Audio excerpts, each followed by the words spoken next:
Here's the next attitude disease. Overcaution. Some people never will have much. They're too cautious. Now, you can also be too reckless, but you can also be too cautious. This is called the timid approach to life. And my caution was always the risk. Risk used to drive me right up the wall. I used to say, what if this happens?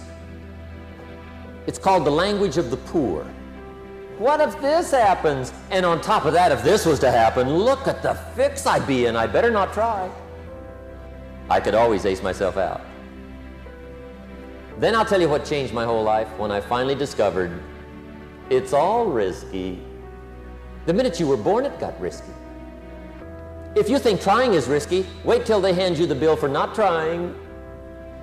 If you think investing is risky, wait till you get the tab for not investing. See, it's all risky. Getting married is risky. Having children is risky. Going into business is risky. Investing your money is risky. It's all risky. I'll tell you how risky life is. You're not going to get out alive. That's risky. The Englishman says, well, if that's the way it's going to work out, let's give it a go. Right, that's what it's for. Give it a go. Somebody says, yeah, but I'm looking for safety and security. Fine, then huddle in a corner. We'll cover you with a sheet, bring you 3 meals a day. And we'll protect you, feed you, look after you, care for you. We won't let anything happen to you, and you'll probably live to be 100. The guy said, well, yeah, I'd live to be 100. But what a way to live. Right. What a way to live, safe and secure. Don't ask for security. Ask for adventure. Better to live 30 years full of adventure than 100 years safe in the corner. And see, it's not important how long you live. What's important is how you live. Pessimism, the deadly disease of always looking on the bad side, the problem side, the difficult side, checking all the reasons why it can't be done. The poor pessimist leads an ugly life. He doesn't try to figure out what's right. He tries to figure out what's wrong. He doesn't look for virtue. He looks for faults. And when he finds them, he's delighted. How ugly. This is the poor guy who looks through the window, doesn't see the sunset. He sees the specks on the window. And this is the poor guy, right, who rushes up, takes such leave of his senses. This guy rushes up and he says, I've got 5 good reasons why it won't work. He's so dumb he doesn't know all he needs 1. He's got 5. To the pessimist, the glass is always half empty. To the optimist, the glass is half full. Why would the same measure affect people 2 different ways? Answer, it all depends on how you look at it. Our lives are mostly affected by the way we think things are, not the way they are. The way we think they are affects us most. I hear a knock on my door one day, and I go to the door, and there's a little girl about this tall selling Girl Scout cookies. And she gave me the big pitch on Girl Scout cookies. Finest organization in the world. Got these cookies, only $2.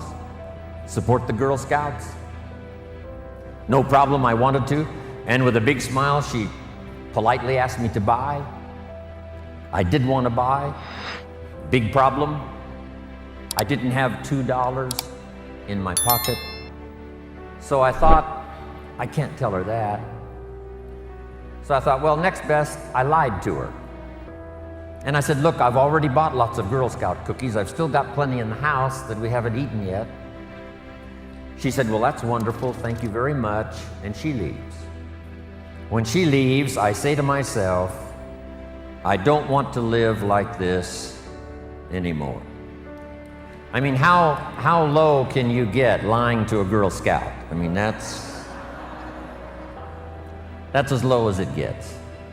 So I promised myself that day it would never happen again. The first essence of life, and that is self-preservation, to produce enough to take care of yourself. The instructions given right to the couple that left the Garden of Eden. One was to multiply. It's a lonely place with only 2 people. But here were the next instructions, to be fruitful. How fruitful, how productive should one be? And here's number 1, to produce enough to survive, to produce enough to take care of yourself. And self-care is important. If you're flying on an airplane, the flight attendant says if for some reason we run out of oxygen, these oxygen masks will fall from the ceiling, and if you have children with you, quickly take care of them, then take care of yourself. No, no, no. They say what? Put your mask on first. Put your mask on first. See to your survival first. Then you'll be more capable of taking care of the survival of your children. Isn't that interesting? My father had an interesting saying. He said, son, right after me, you come first. You got to be careful. See, it doesn't matter who hands you the bad stuff. It doesn't matter where you get the bad stuff.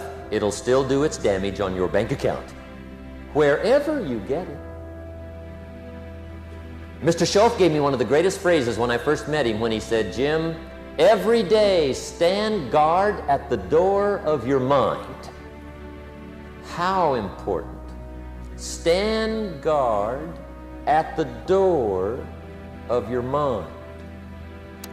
And you decide what goes into your mental factory. Don't let anybody just dump anything they want to in your mental factory, because you've got to live with the results. The last disease, but this one is deadly. Engage in this one, indulge in it even slightly, and you might as well forget the future, because it's going to forget you. Complaining, crying, whining, griping. A Bible word called murmuring. See, that'll ace your future. Spend 5 minutes complaining, and you have wasted 5. And you may have begun what's known as economic cancer of the bone. Just be on the lookout of the things that can destroy all the good you start. The war is on. And this evening, tomorrow, mentally, personally, socially, economically, you got to make sure you're winning the war. And this is part of it.